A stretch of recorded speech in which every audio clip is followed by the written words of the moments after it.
अस्सलाम वालेकुम dear students, welcome in the 12th lecture of distributed database system. आज के इस लेक्चर में हम कंकरेंसी कंट्रोल को देखेंगे कि कंकरेंसी कंट्रोल क्या होता है। ठीक है ना, इसके अंदर कौन कौन से फेजेस होते हैं, कौन कौन सी प्रॉब्लम्स होती हैं, हम उनको वन बाय वन डिस्कस करेंगे इंशाल्लाह। तो स्टार्ट करते हैं अपना आज का लेक्चर। कि फर्स्ट ऑफ ऑल देखते हैं कि कंकरेंसी कंट्रोल होता क्या है। बेसिकली कंकरेंसी लफ्ज़ से मुराद ही क्या है। कंकरेंसी लफ्ज़ जो है हमें यही बता रहा है कि मल्टीपल जो टास्क हैं या मल्टीपल ट्रांजैक्शंस हैं वो एट अ टाइम परफॉर्म हो रही हैं। ठीक है ना, तो हमने क्या करना है, जब उनको कंट्रोल करना है तो हम उसके लिए क्या करते हैं, कंकरेंसी कंट्रोल का इस्तेमाल करते होते हैं।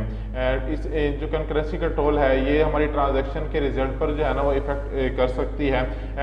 जैसे कि अब हम आगे हम इसमें देखते हैं कि हमारे पास है ना बेसिक 3 प्रॉब्लम्स होती हैं इसके अंदर, और फिर हम उन प्रॉब्लम्स से इनके रेलिवेंट कुछ फेजेस भी देखेंगे कि कौन कौन सी फेजेस होती हैं। तो फर्स्ट ऑफ ऑल देखते हैं कि प्रॉब्लम कौन कौन सी होती हैं। जब कंकरेंसी कंट्रोल की हम बात कर रहे थे तो हमारे पास बेसिक 3 प्रॉब्लम्स आती हैं। फर्स्ट ऑफ ऑल होती है लॉस्ट अपडेट्स, कि हम जो अपडेट्स करने जा रहे हैं वो या तो लॉस्ट हो जाती हैं, तो उसकी वजह से फिर हमें क्या करना पड़ता है, जो ट्रांजैक्शन हमारी कमिट हो रही थी हमें उसे रोल बैक करना पड़ता है। ठीक है, डर्टी रीड, इसके अलावा एक हमारे पास डर्टी रीड की प्रॉब्लम होती है कि जिसमें डेटा जो है ना वो एक ट्रांजैक्शन अभी कंप्लीट नहीं होती तो दूसरी ट्रांजैक्शन उस डेटा को रीड कर लेती है, तो उसकी वजह से फिर वो इनकरेक्ट डेटा आगे ट्रांसफर हो जाता है, तो ये डर्टी रीड हमारे पास होती है। उसके बाद होता है अनरिपीटेड रीड, कि जो है ना एक काम अपडेट करने जा रहे थे लेकिन वो क्या हुआ, अपडेट नहीं हुआ। अभी इनके वो अभी जिसने अपना टास्क कंप्लीट करना था तो इसी दौरान जो है ना कुछ हमने रीड करवा लिया, तो ये भी हमारे पास क्या है, अनरिपीटेड रीड की एक इनके कंकरेंसी कंट्रोल की एक प्रॉब्लम है, अनरिपीटेड रीड। इनको वन बाय वन देखते हैं कि हमारे पास ये होती क्या है।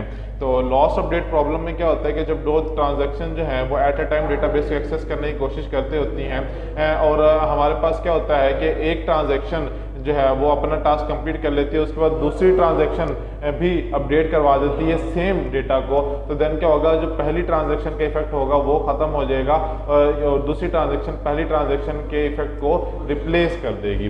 ठीक है, इसकी एग्जांपल अगर हम यहाँ से देखना चाहें तो यहाँ पर जैसे कि आपके सामने है कि पहले देखें यहाँ पर क्या है, रीड ए कर रहे हैं हम टाइम 2 पर। ठीक है, T2 पर हम क्या कर रहे हैं, T2 पर हम रीड कर रहे हैं किसको, ए को। उसके बाद क्या कर रहे हैं, और ये x के लिए कर रहे हैं, ठीक है, ट्रांजैक्शन x के लिए कर रहे हैं। उसके बाद T3 पर आके हम क्या कर रहे हैं, ट्रांजैक्शन y के लिए रीड कर रहे हैं। उसके बाद क्या अपडेट कर रहे हैं a को, इनके ट्रांजैक्शन x के लिए हम अपडेट कर रहे हैं, और उसके बाद क्या कर रहे हैं, यहाँ पर हम अपडेट कर रहे हैं किसको, a को। तो अगर आप यहाँ पर थोड़ा सा देखें तो ये वाला जो y वाली ट्रांजैक्शन है, ठीक है ना, ये क्या करेगी, x को जो है ना वो x के इफेक्ट को क्या कर देगी, रिप्लेस कर देगी इसे आप इनके y के इफेक्ट से। तो जैसे कि यहाँ पे डिस्क्रिप्शन में भी लिखा हुआ है, इसे भी आप एक दफ़ा पढ़ लीजिएगा तो आपको क्लियर हो जाएगा। जो मैंने आपको बताया यहाँ पर वही स्टेप्स जो है ना वो लिखे हुए हैं आपके आसानी के लिए, ताकि आप जब दोबारा इसको रिव्यू करें या देखें तो आपको ईजिली समझ आ जाए। उसके बाद डर्टी रीड की बात करते हैं कि डर्टी रीड क्या होता है। डर्टी रीड में ये होता है कि जब एक ट्रांजैक्शन अपडेट हो रही होती है किसी डेटाबेस के अंदर, तो और वो ट्रांजैक्शन क्या होती है, फेल हो जाती है किसी भी रीज़न की वजह से, तो जो डेटाबेस के अंदर अपडेट आ रही होती है, अपडेट हो रही होती है, उसी दौरान जो है ना कोई और ट्रांजैक्शन उस डेटा को एक्सेस कर लेती है। अगर कोई और ट्रांजैक्शन उस डेटा को एक्सेस कर लेती है तो देन क्या होता है, वो जो हमारे पास सेकेंड ट्रांजैक्शन होती है वो अनस्टेबल होती है, स्टेबल डेटाबेस फिर हमारे पास नहीं रहती। मिसाल के तौर पे यहाँ पे नीचे आप देखें, आपके सामने लिखा हुआ है transaction T1 updates a record which is read by T2, कि T2 ने वो रिकॉर्ड रीड कर लिया, अब T1 ने वो रिकॉर्ड को अपडेट किया। इफ T1 अबॉर्ट्स देन, अगर और उसके बाद क्या करें, जैसे ट्रांजैक्शन हुई है यानी कि कभी कमिट हुई है अभी कंप्लीट नहीं हुई वो, और T1 ने क्या कर दिया, उस ट्रांजैक्शन को अबॉर्ट कर दिया, लेकिन उसके अबॉर्ट होने से पहले ही T2 उसको रीड कर चुका था, तो क्या होगा कि अब T2 के पास जो रिकॉर्ड आएगा वो गलत आएगा, तो डेटाबेस जो हमारी होगी वो अनस्टेबल हो जाएगी, डेटाबेस स्टेबल नहीं रहेगी। एग्जांपल के थ्रू अगर हम देखें तो यहाँ पर देखें कि यहाँ पर हम क्या कर रहे हैं, फर्स्ट ऑफ ऑल T2 पर हम क्या कर रहे हैं, एक ट्रांजैक्शन को अपडेट करवा रहे हैं और रीड करवा रहे हैं, एक के उसको ट्रांजैक्शन, दूसरी ट्रांजैक्शन उसको रीड कर रही है, लेकिन क्या हुआ, अभी उसकी ट्रांजैक्शन पूरी कंप्लीट नहीं हुई थी कि उसने रोल बैक कर दिया, और रोल बैक होने से पहले क्या कर दिया, इसने उसको रीड कर लिया, तो इसके पास जो डेटा आएगा वो इनकरेक्ट डेटा होगा, वो फॉल्स डेटा होगा। ठीक है, उसके बाद इनकंसिस्टेंट रिट्रीवल प्रॉब्लम की अगर हम बात करें कि ये क्या होती है, तो इनकंसिस्टेंट रिट्रीवल प्रॉब्लम ये होती है कि इसको हम जो है ना अनरिपीटेड रीड भी कहते होते हैं। जैसे मैंने भी आपको पहले बताया कि अनरिपीटेड रीड भी हम इसको बोलते होते हैं। When a transaction calculate some summary function over a set of data while the other transaction are updating the data then the inconsistent retrieval problem occurs. तो ये कब अकर होती है, जब एक ट्रांजेक्शन जो है या एक समरी फंक्शन जो है ना किसी सेट का या डेटा का, वो क्या कर रहा होता है, रीड कर रहा होता है किसी ट्रांजेक्शन को और दूसरा अपडेट करने उसको अपडेट कर देता है, देन क्या होता है, इनकंसिस्टेंट रिट्रीवल का प्रॉब्लम अकर होता है। यहाँ पे नीचे एक एग्जांपल के तौर पे मैंने एक्सप्लेनेशन ऐड की है। A transaction T1 reads a record and then does some other processing during which the transaction T2 updates the record. क्या हुआ है कि ट्रांजेक्शन 1 ने एक रिकॉर्ड को क्या किया, रीड किया है और रीड करने के बाद उसमें कुछ प्रोसेसिंग अभी कर रही है, ठीक है ना। इसी दौरान T2 क्या करती है, उस पहले T1 के रिकॉर्ड को, जिस रिकॉर्ड पे वो प्रोसेसिंग कर रही है, उस रिकॉर्ड को अपडेट कर देती है। अब जब वो प्रोसेसिंग परफॉर्म कर रही है उसी दौरान रिकॉर्ड क्या हो गया है, डेटाबेस में अपडेट हो गया, रिकॉर्ड चेंज हो गया, तो देन इस केस में क्या होगा, उसकी प्रोसेसिंग का जो रिजल्ट आएगा वो फॉल्स होगा, वो इनकंसिस्टेंट होगा। एग्जाम्पल के थ्रू देखते हैं। यहाँ पे हमारे पास 3 अकाउंट्स हैं, अकाउंट 1, अकाउंट 2 एंड अकाउंट 3। ये आपके सामने लिखे हुए, अकाउंट 1 का बैलेंस 200 है, 2 का बैलेंस 250 है और 3 का बैलेंस 150 है। अब हम इस साइड पर अगर देखें तो ट्रांजैक्शन एक्स वाली साइड पर है कि हम रीड करवा रहे हैं बैलेंस किसका, अकाउंट 1 का, और हम क्या कर रहे हैं, एक इवेंट क्रिएट करवा रहे हैं सम का, जहाँ पे हमने इनके सम के अंदर स्टोर करवा दिया क्या, हमने उसका जो टोटल अमाउंट है, जो उसका बैलेंस वो हमने स्टोर करवा दिया, और रीड करवाया बैलेंस किसका, अकाउंट 2 का। और उसके बाद क्या किया, जो हमने उसके बाद ये भी ट्रांजैक्शन अभी हो रही है, ठीक है ना। उसके बाद सेकंड स्टेज पर आके हमने क्या कर दिया, सम के अंदर जो सम के वैल्यू इसके अकाउंट का बैलेंस और इसका जो बैलेंस हमारे पास आया वो दोनों सम करवा दिए, तो हमारे पास टोटल हो जाएगा 250, ठीक है। और जैसे ही अभी ये काम हमने कंप्लीट किया है, अभी सिर्फ हमने ये प्रोसेसिंग अभी की है, ठीक है ना, 250 अभी करवाया है, अभी कहीं कुछ और काम हमने नहीं किया। उसी दौरान क्या किया कि अकाउंट 3 का बैलेंस रीड किया, अकाउंट 3 के बैलेंस को रीड करके अपडेट करवा दिया, क्या उसमें से 50 रुपए माइनस कर दिए, तो यहाँ पे मेरे पास बैलेंस क्या आ जाएगा, अब 100 रुपए आ जाएगा। तो अब क्या हुआ, आगे दोबारा रीड बैलेंस अकाउंट 1 का किया, अकाउंट 1 का बैलेंस कितना था, 200 था, 200 में क्या कर दिया, प्लस ऐड कर दिया, मतलब इस अकाउंट से 50 रुपए निकाल के इस अकाउंट में हमने क्या कर दिए, ट्रांसफर कर दिया। अभी इसका बैलेंस कितना हो जाएगा, 250, और ये कमिट हो गया, ठीक है ना, ये ट्रांजेक्शन कमिट होगी। अभी ये काम हुआ, अभी प्रोसेसिंग कर रहा है, ये देखिए अभी प्रोसेसिंग कर रहा है, इसने अपने आप को कंप्लीट नहीं किया। इसी दौरान हमने क्या कर दिया, रिकॉर्ड अपडेट कर दी, इसकी वैल्यू क्या होगी, 200 से 250 हो गई है। तो अब जब दोबारा सम परफॉर्म करेंगे तो हमारे पास आंसर क्या आ जाएगा, 550 आएगा। ये इनके जब रीड बैलेंस फ्रॉम अकाउंट 3 का बैलेंस हमने रीड किया वो 100 हुआ, और यहाँ पर जो हमने अकाउंट यहाँ पे जो अकाउंट का बैलेंस रीड किया था वो हमारे 450 है, उसमें 100 ऐड करेंगे तो हमारे पास क्या हो जाएगा, 550 हो जाएगा। विच मीन्स कि हमारे पास अब जो रिजल्ट आ रहा है वो इनकंसिस्टेंट रिजल्ट आ रहा है कि अभी ये ट्रांजेक्शन अभी हो ही रही थी, ये प्रोसेसिंग अभी हो ही रही थी, ये कंप्लीट नहीं हुई थी, इसी दौरान रिकॉर्ड अपडेट हो गया और उसकी वजह से हमारे पास जो रिजल्ट आया वो इनकंसिस्टेंट रिजल्ट आया, ठीक है। ये उसकी एक्सप्लेनेशन, आप इसको एक दफा रीड कर लीजिएगा। कंकरेंसी कंट्रोल प्रोटोकॉल की अगर हम बात करें तो हमारे पास बेसिक 3 प्रोटोकॉल होते हैं, एक होता है लॉग बेस्ड प्रोटोकॉल, दूसरा होता है टाइम स्टैम्प प्रोटोकॉल, तीसरा होता है validation based protocol. One by one इनको देखते हैं कि क्या होते हैं। लॉग बेस्ड प्रोटोकॉल की अगर हम बात करें तो कोई भी ट्रांजैक्शन जो है ना वो तब तक डेटा को रीड या राइट नहीं कर सकती जब तक कि वो इनके अप्रोप्रिएट लॉग जो है ना वो एक्वायर नहीं कर लेती। तो यहाँ पर हमारे पास जो log based log based protocol है, इसके अंदर क्या है, 2 टाइप्स के लॉग होते हैं, एक होता है शेयर्ड लॉग और एक होता है एक्सक्लूसिव लॉग। जो शेयर्ड लॉग होता है हमारे पास इसे कहते हैं रीड ओनली लॉग। इसके अंदर हमारे पास जो डेटा होता है वो सिर्फ रीड कर सकते हैं, किसी भी ट्रांजेक्शन के डेटा को हम क्या कर सकते हैं, रीड करवा सकते हैं। और जो हम इनके ट्रांजैक्शन होती है उनके दौरान जो डेटा होता है हम उसको शेयर भी कर सकते हैं, क्योंकि ट्रांजैक्शन जो है ना वो लॉग को होल्ड कर लेती है। शेयर्ड लॉग के अंदर ट्रांजैक्शन क्या करती है, लॉग को होल्ड कर लेती है और तब तक इनके then it can't update the data on the data item. और इस वजह से डेटा उसकी वजह से क्या होता है कि जो हमारा डेटा आइटम होती है उस पर डेटा को अपडेट हम नहीं कर पा रहे होते शेयर्ड लॉग के अंदर। और उसके बाद एक्सक्लूसिव लॉग की अगर हम बात करें कि इसके अंदर क्या होता है, एक्सक्लूसिव लॉग के अंदर जो हमारे पास डेटा आइटम्स होती हैं वो हम रीड भी कर सकते हैं और राइट भी कर सकते हैं किसी भी ट्रांजेक्शन के लिए। उसके अलावा क्या होता है, जो एक्सक्लूसिव लॉग होता है, ये लॉग जो है ना मल्टीपल ट्रांजेक्शन जो है ना उनको हम मॉडिफाई नहीं करता होता, क्योंकि सेम डेटा जो है साइमल्टेनियसली जो है ना हम अपडेट नहीं कर सकते होते। तो एक्सक्लूसिव लॉग के अंदर क्या होता है, this log is exclusive and is in this log multiple transaction do not modify the same data simultaneously, कि सेम डेटा को हम मल्टीपल लॉग से थ्रू सेम टाइम पर जो है ना वो मॉडिफाई नहीं कर सकते। अब टाइप्स ऑफ लॉग प्रोटोकॉल जो हमारे पास अवेलेबल है वो कौन कौन सी हैं, 4 बेसिक टाइप्स अवेलेबल हैं। एक होती है सिंपलिस्टिक लॉग प्रोटोकॉल, दूसरा होता है प्री क्लेमिंग लॉक प्रोटोकॉल, तीसरा होता है 2 फेज लॉकिंग और चौथा होता है स्ट्रिक्ट 2 फेज लॉकिंग। तो हम फर्स्ट ऑफ ऑल देखते हैं सिंपलिस्टिक लॉक प्रोटोकॉल क्या होता है। तो ये जो हमारे पास ये स्मॉलेस्ट वे ऑफ लॉकिंग होता है, जिसके अंदर हमें किसी भी ट्रांजैक्शन के लिए, किसी भी डेटा पे जो ट्रांजैक्शन हो रही है उसके लिए स्मॉलेस्ट वे ऑफ लॉकिंग जो है वो कौन सा है, सिंपलिस्टिक लॉक प्रोटोकॉल है। सिंपलिस्टिक लॉक प्रोटोकॉल जो है वो हमें अलाउ करता है कि ट्रांजैक्शन जो होती है वो जितने भी लॉक उसको रिक्वायर्ड हैं वो इंजर्शन से पहले या डिलीशन से पहले या अपडेट से पहले वो हासिल कर ले, और उसके बाद क्या हो, जब वो लॉक उसको हासिल मिल जाए देन वो क्या करे, अपनी ट्रांजैक्शन को कंप्लीट करे। ठीक है, लाइक अगर हम इसको आगे फर्दर थोड़ा सा देखेंगे, हमारे पास आगे एक डायग्राम आएगी, उसमें हम इसको थोड़ा सा देख लेंगे। प्री क्लेमिंग की जो डायग्राम डिस्कस करूंगा उसके अंदर हम इसके इफेक्ट को भी हम डिस्कस कर सकते हैं कि सिंपलिस्टिक, ये देखें यहाँ पे तो क्या है कि हमारा जब ट्रांजेक्शन स्टार्ट हो जाता है तो उससे पहले क्या करता है वो लॉक्स गेन कर लेता है, उसके बाद देन क्या करता है वो अपना जब लॉक्स गेन कर लेता है देन वो प्रोसेस होता है और उसके बाद ट्रांजेक्शन होने के बाद वो क्या उसको, लेकिन हमारे पास प्री क्लेमिंग के अंदर क्या होता है, प्री क्लेमिंग के अंदर जो है वो बेसिकली जो है ना लॉक प्रोटोकॉल जो है ना इवेलुएट करती है कोई भी ट्रांजेक्शन के लिए जितने भी लॉक प्रोटोकॉल हमें रिक्वायर्ड होते हैं उन सब की लिस्ट जो है ना वो डेटा आइटम्स के थ्रू जो है ना वो हासिल कर ली जाती है। वो लॉक्स तमाम जो ज़रूरत के जिनकी ज़रूरत होती है वो हासिल कर ले जाते हैं। और इनिशिएशन से पहले, ट्रांजैक्शन इनिशिएट करने से पहले जो डेटाबेस मैनेजमेंट सिस्टम जो सॉफ्टवेयर होता है वो क्या करता है, तमाम डेटा के लिए जो लॉक्स होते हैं वो रिक्वेस्ट करता है उनको, इनके जो सिस्टम होता है वो रिक्वेस्ट, ट्रांजैक्शन होती है वो रिक्वेस्ट करती है डेटाबेस मैनेजमेंट सिस्टम को कि इस ट्रांजैक्शन के लिए उसके जितने भी लॉक्स रिक्वायर्ड हैं वो उन सब लॉक्स को प्रोवाइड कर दे।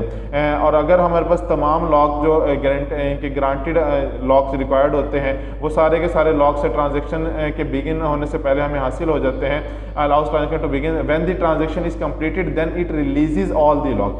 तो वो क्या कर लेता है कि पहले तो हासिल कर लेता है सारे लॉक और उसके बाद जब ट्रांजैक्शन कंप्लीट होती है देन क्या कर देता है वो तमाम के तमाम लॉक्स को रिलीज कर देता है। If all the locks are not granted then this protocol allows the transaction to roll back and waits until all the locks are granted. तो अगर हमें तमाम ट्रांजैक्शन स्टार्ट होने से पहले तमाम लॉक्स नहीं मिलते इस केस में तो क्या होता है कि वो वेट करता है जब तक उसको तमाम लॉक्स मिल नहीं जाते, और जैसे उसको तमाम लॉक मिलते हैं तो वो क्या करता है कमिट कर देता है, और अगर ऐसा नहीं होता देन वो रोल बैक कर देता है। लाइक जैसे डायग्राम में दिखाया गया है कि हमारे पास ट्रांजैक्शन बिगिन हो रही है लेकिन बिगिन होने से पहले उसने सारे के सारे लॉक हासिल कर लिए हैं, और जब ट्रांजैक्शन कंप्लीट हो गई है, एंड हो गई है, तो क्या कर दिया उसने सारे के सारे लॉक्स को क्या कर दिया है, रिलीज कर दिया है।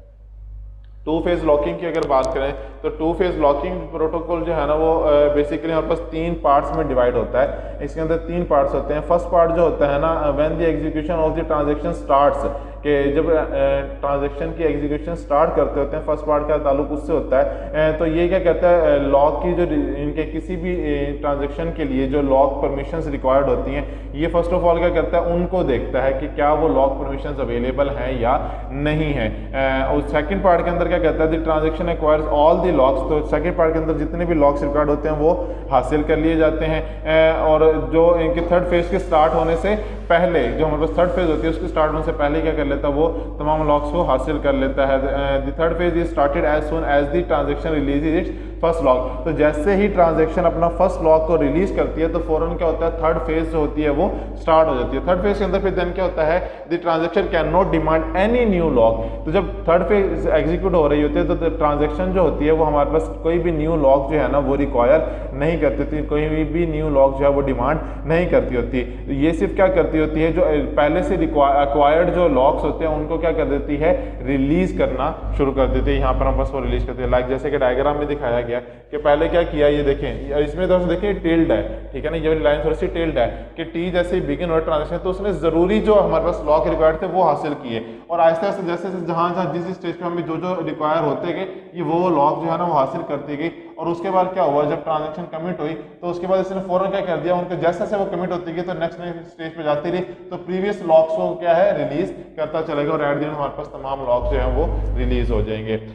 और उसके बाद हम देख लेते हैं कि हमारे पास जो टू फेज लॉकिंग है इसके अंदर जो है ना दो चीज़ होती है, ग्रोइंग फेज और दूसरी होती है श्रिंकिंग फेज। ठीक है ना। ग्रोइंग फेज क्या होती है, जब भी कोई न्यू लॉक जो है ना डेटा आइटम के ऊपर जो हमें रिक्वायर्ड होता है वो हासिल कर लिया जाता है किसी भी ट्रांजेक्शन के लिए, लेकिन वो रिलीज नहीं होता, तो वो हम कहते हैं ग्रोइंग फेज। कि हम लाइक यहाँ पर अगर देखें तो ये ग्रोइंग फेज है, यहाँ पर क्या हो रहा है कि हम लॉक्स हासिल करते जा रहे हैं। और श्रिंकिंग फेज क्या होता है, जहाँ पर हम लॉक्स को क्या करते हैं, रिलीज करना शुरू करते हैं। ये देखिए यहाँ पे हम लॉक्स को रिलीज करना शुरू करते हैं, तो ये हमारे पास क्या है, श्रिंकिंग फेज आ जाती है, ठीक है। उसके बाद हम अगर इस एग्जाम्पल के थ्रू देखें, ये इसी एग्जांपल की एक्सप्लेनेशन यहाँ पे दी हुई है, हम इस एग्जांपल को डायरेक्ट समझ लेते हैं, ठीक है। ये ट्रांजैक्शन 1 है और ये ट्रांजैक्शन 2 है। हमारे पास यहाँ पर क्या हुआ कि हमने लॉक एक्वायर किया कौन सा SA के लिए, और उसके बाद यहाँ पर क्या किया, ट्रांजैक्शन 2 में हमने वो लॉक अगेन जो है ना एक्वायर किया। उसके बाद क्या किया, लॉक XB है। यहाँ पर हमने क्या किया, बेसिकली यहाँ पर अगर आप थोड़ा सा पहले ये रीड कर लें कि हमारे पास ये 2 स्टेप जो है ना कि upgrading of lock from SA to XA, कि हम पहले क्या कर रहे हैं, SA से XA पर लॉक को अपग्रेड कर रहे हैं, is allowed in growing phase, कि ग्रोइंग फेज के अंदर ये हमें अलाउड है। लेकिन डाउन ग्राउंडिंग जो हम कर रहे हैं of lock from XA to SA must be done in shrinking phase. तो डाउन ग्राउंडिंग क्या होगी, वो हम हमेशा किस में होनी चाहिए, श्रिंकिंग फेज के अंदर होनी चाहिए। लेकिन अगर हम ग्रोइंग के उसमें लॉक एक्वायर कर रहे हैं तो वो कौन सी फेज में होगी, ग्रोइंग फेज में होगी। यही काम हम यहाँ पे कर रहे हैं कि देखिए यहाँ पे क्या कर रहे हैं, फर्स्ट ऑफ ऑल हम लॉक एक्वायर कर रहे हैं तो ग्रोइंग फेज है, यहाँ पर भी लॉक एक्वायर करें तो ग्रोइंग फेज है। लेकिन ये क्या है, हमारे पास डाउन ग्राउंडिंग कर रहे हैं, तो डाउन ग्राउंडिंग ये कौन सी हो जाएगी, श्रिंकिंग फेज हो जाएगी। और यहाँ पर भी देखें हमारे पास ये क्या है, अनलॉक कर रहे हैं तो ये भी हमारे पास श्रिंकिंग फेज ही हो जाएगी। उसके बाद यहाँ पर अगेन एक और लॉक जो हम एक्वायर कर रहे हैं XC के लिए, और यहाँ पर अगेन हम क्या कर रहे हैं, डाउन ग्राउंडिंग कर रहे हैं, और तो ये हमारे पास क्या है, ये उसका एक फ्लो है, ठीक है। अगर हम इसको इस तरह से देखें कि एक ट्रांजैक्शन 1 के लिए क्या काम हो रहे हैं, ग्रोइंग फेज कौन कौन सी है, स्टेप 1 से स्टेप 3 तक हमारे पास क्या है, ग्रोइंग फेज है ट्रांजैक्शन 1 के लिए। देखें स्टेप 1 से लेकर जो हमारे पास ये स्टेप 1 है, यहाँ से लेकर स्टेप 3 तक ये क्या है, ग्रोइंग फेज है। किसके लिए, ट्रांजैक्शन 1 के लिए। यहाँ पर ये देखिए ग्रो हुआ है, ठीक है। उसके बाद हमारे पास क्या है, श्रिंकिंग फेज यहाँ पे कौन सी है, फ्रॉम स्टेप 5 टू 7। तो स्टेप 5 टू 7 हमारे पास ये देखें यहाँ से लेकर यहाँ तक ये क्या हो रहा है, श्रिंक हो रहा है। ये देखें यहाँ पर लॉक XC, तो हमारे पास जो यहाँ पे हमने ये लॉक XB एक्वायर किया था ना, ठीक है ना। उसके बाद यहाँ पर एक लॉक XC भी हमने जो ट्रांजेक्शन 2 के लिए एक्वायर किया, लेकिन यहाँ पर ये श्रिंक होना शुरू हो गया।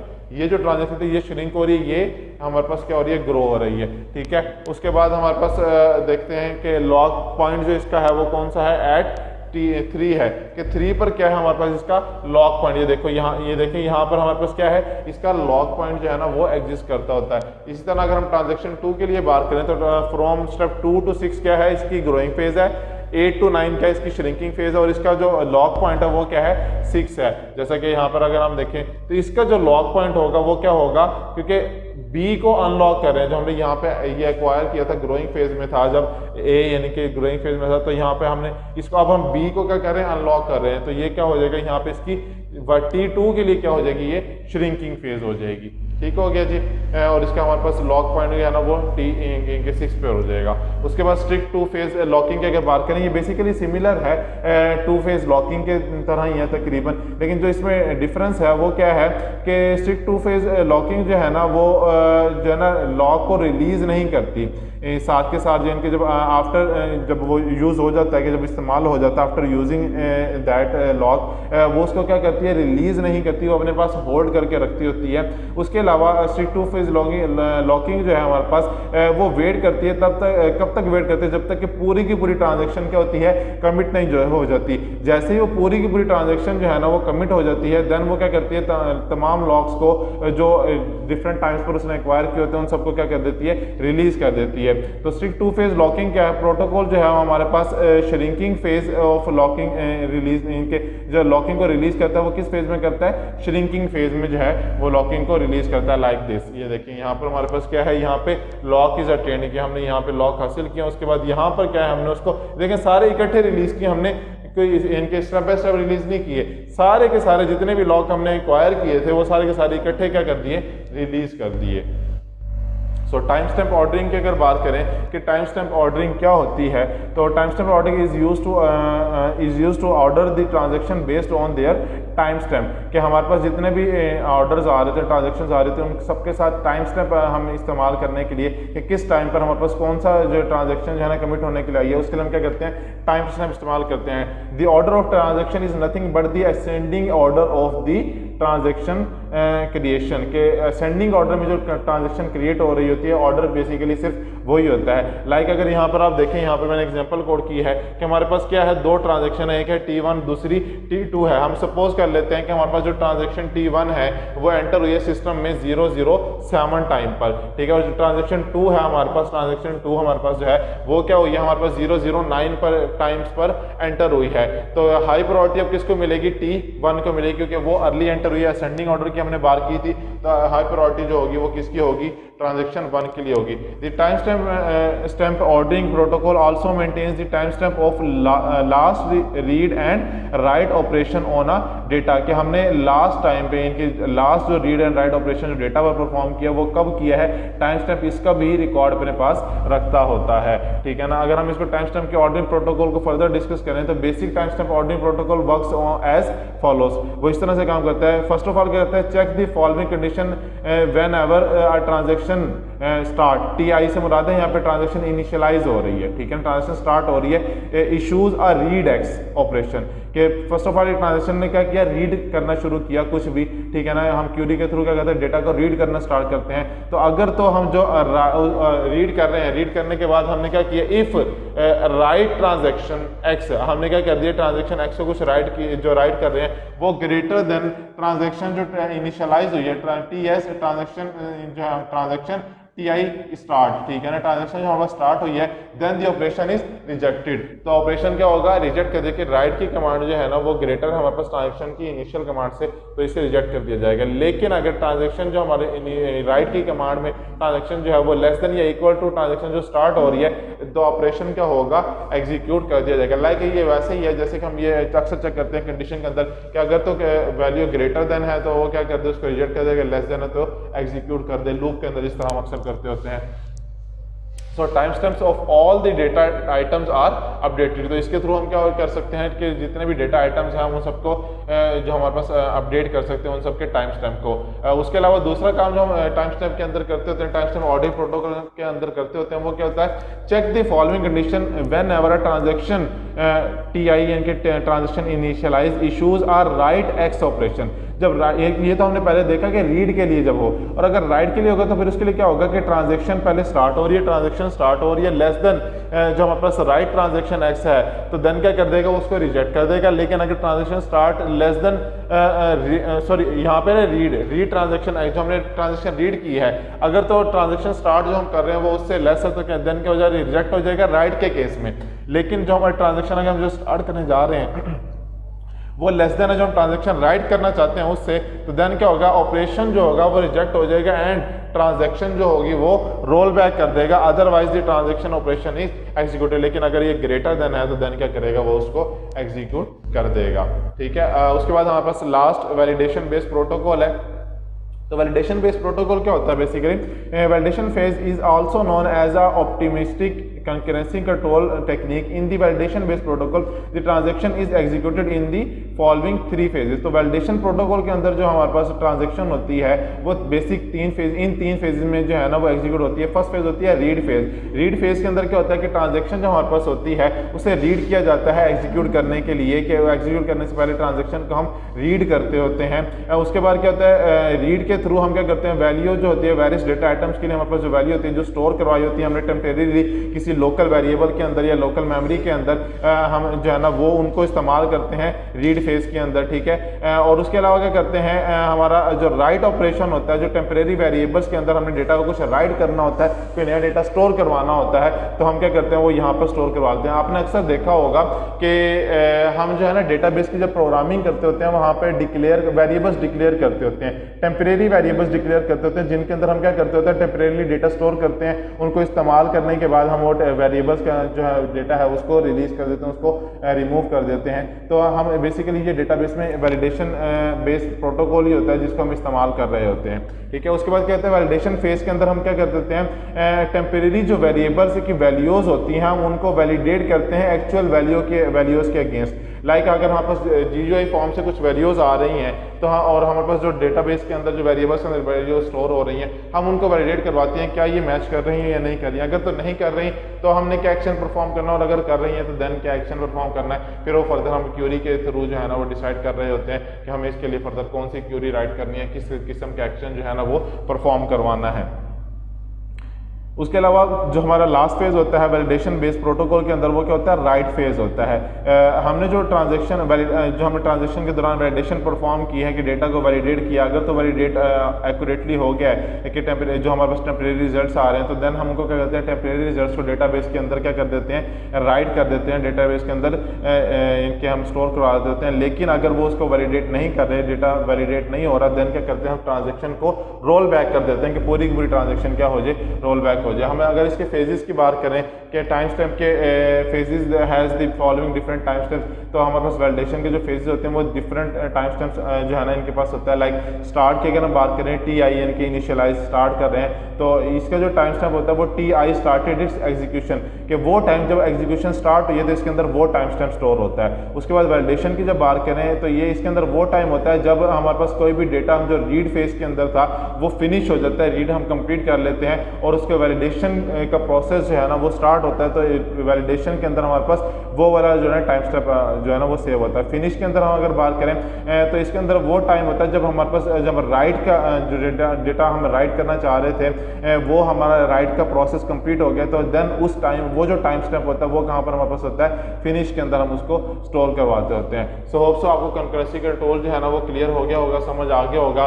फर्दर इससे रिलेटेड इंशाल्लाह हमने कुछ प्रैक्टिकल के लेक्चर्स भी जो है ना नेक्स्ट वीक में हम कोशिश करेंगे कि हम उनको प्लान करें और नेक्स्ट वीक में हम कुछ इसके प्रैक्टिकल लेक्चर्स भी देखेंगे। तब तक अपना ख्याल रखिएगा और लेक्चर्स को जो है ना वो रिवाइज करते रहिए, सुनते रहिए। आपको किसी किस्म का इशू होता है तो आप उसे जूम मीटिंग जो हमारी होती है उसमें डिस्कस कर सकते हैं। अपना ख्याल रखिएगा। अल्लाह हाफिज़।